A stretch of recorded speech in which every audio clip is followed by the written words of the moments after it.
this pivot, this change in Fed policy suggests either that the Fed is behind the curve, was slow to move, or made a mistake. Am I right on that, or am I wrong on that? And if there was a mistake, what was it? Well, I don't think we know yet whether they've made a mistake. The two things that surprised the Fed were, one, that inflation has been as high and persistent as it has been, and secondly, that so many workers have remained on the sidelines of the economy, which suggests that maybe they're closer to their maximum employment goal than they had expected to be at this point. I think the problem they have here is they have to weigh what is the bigger risk, that we're going to have lots more and persistent inflation in 2022 and 2023, or that Omicron and other developments will slow the economy. So they have to decide which is the bigger risk and adjust to that. They have a very difficult needle to thread here, and you're basically, what I hear you say is time will tell whether they, quote, made a mistake or not. Exactly. And I think what their goal today must be is to keep their options open.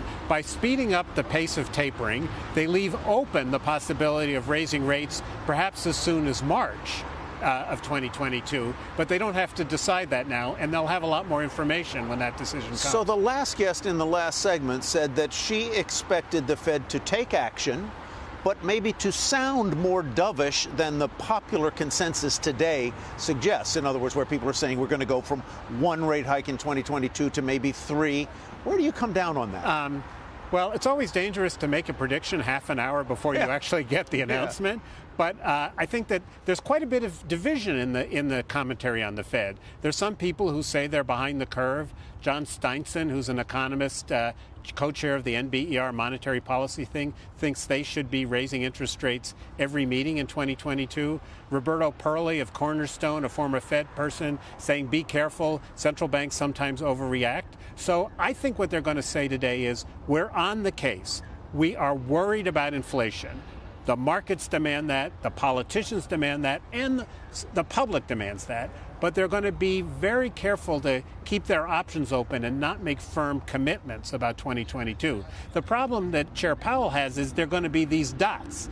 And at the last meeting, only half of the FOMC expected a rate hike in 2022. Today, I'm sure we'll see more, and he'll have to decide, does he want to embrace the dots or talk away from them? What's causing the inflation, and what's the new word that is going to replace transitory? What's causing it, and what's the descriptor going to be? I think the issue is there are two different things causing it, and they have to decide what is the most important.